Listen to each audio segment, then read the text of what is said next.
Hello guys, आज हम जानेंगे नाइट ब्लाइंडनेस के बारे में, यानी कि रात में ना दिखाई देना, जिसको रतौंधी भी बोला जाता है। इसके क्या कारण होते हैं और इसको किस तरह से मैनेज करना चाहिए, कौन सी मेडिसिन पेशेंट को दी जाती खाने के लिए, तो यही सब जानेंगे अपने इस वीडियो में। तो वीडियो को पूरा देखें। तो सबसे पहले बात करेंगे इसके कॉजेज के बारे में, क्या कारण होते हैं जिसकी वजह से लोगों में रतौंधी जैसी समस्या हो जाती है। ऐसे लोग जो होते हैं, थोड़ा सा भी अगर अंधेरा आ जाता है या फिर रात होने लगती है, रोशनी नहीं है, तो ऐसे लोगों को बहुत ही कम दिखाई देता है या फिर बिल्कुल नहीं दिखाई देता है। ऐसे लोगों को आपने देखा होगा, दिन के समय तो ठीक रहते हैं, जब तक रोशनी रहती है कोई प्रॉब्लम नहीं होती, लेकिन जैसे ही अंधेरा आने लगता है या फिर रात होने लगती है तो इन लोगों को कम दिखाई देने लगता है। कई बार क्या होता है, ये चीजें भी नहीं पहचान पाते हैं, किधर जा रहे हैं किधर नहीं जा रहे हैं। रतौंधी के बारे में जब पहले जानकारी नहीं थी लोगों में, तो लोग भटक जाते थे रास्ता। गांव वगैरह में अगर किसी को रतौंधी जैसी समस्या हो जाती थी तो मार्केट जाते थे और रात हो जाती थी लौटते समय, तो वो घर का रास्ता भूल जाते थे और खेतों में भटकते रहते थे। दूसरी गली पे अगर पहुंच गए, दूसरे रास्तों पर पहुंच गए तो दूसरे गांव पहुंच जाते थे।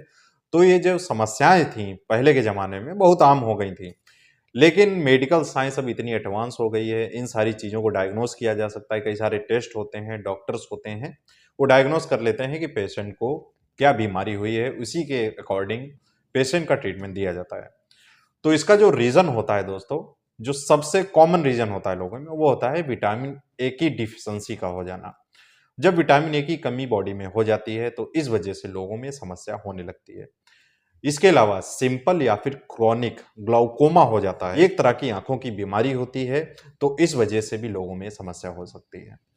इसके अलावा ये समस्या जन्मजात यानी कि बाई बर्थ भी हो सकती है। इसके अलावा बाहरी कोरियोरेटिनाइटिस हो सकता है, या फिर जो हमारी आंखों का लेंस होता है वो डिस्टर्ब हो जाता है या फिर डिसबैलेंस हो जाता है, या फिर जो हमारी आंख होती है उससे अलग हो जाता है।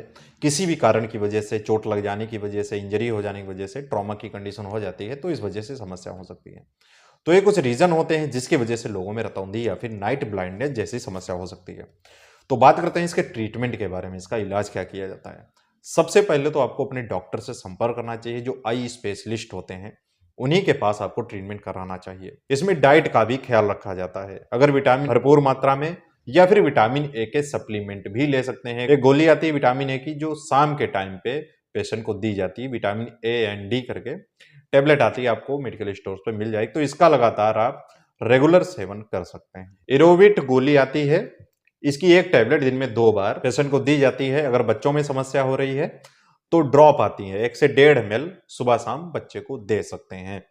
इसके अलावा कॉड लिवर आयल 2 से 3 बूंद 1 चम्मच दूध में डाल के पेशेंट को देना चाहिए। ये ट्रीटमेंट दोस्तों जो होता है, ये लगातार पेशेंट को दिया जाता है। कुछ ऐसा नहीं होता है कि 1 हफ्ते 2 हफ्ते पेशेंट को दे दिया फिर बंद कर दिया। इसको रेगुलर लेना होता है इस ट्रीटमेंट को, और अपनी डाइट का काफ़ी ध्यान रखना होता है। अगर इससे रिलेटेड और भी ज़्यादा जानकारी चाहते हैं, किसी और बीमारी के बारे में जानना चाहते हैं, कमेंट करके बता सकते हैं। इंस्टाग्राम पे मुझे फॉलो कर सकते हैं, मैसेज कर सकते हैं। आई होप दोस्तों आपको वीडियो पसंद आएगा, तो इस वीडियो को लाइक करें, चैनल पर नए सब्सक्राइब जरूर कर लें, बेल आइकन को भी प्रेस कर लें, जिससे कैसे इन्फॉर्मेटिव वीडियोस आपको हमेशा मिलते रहेंगे।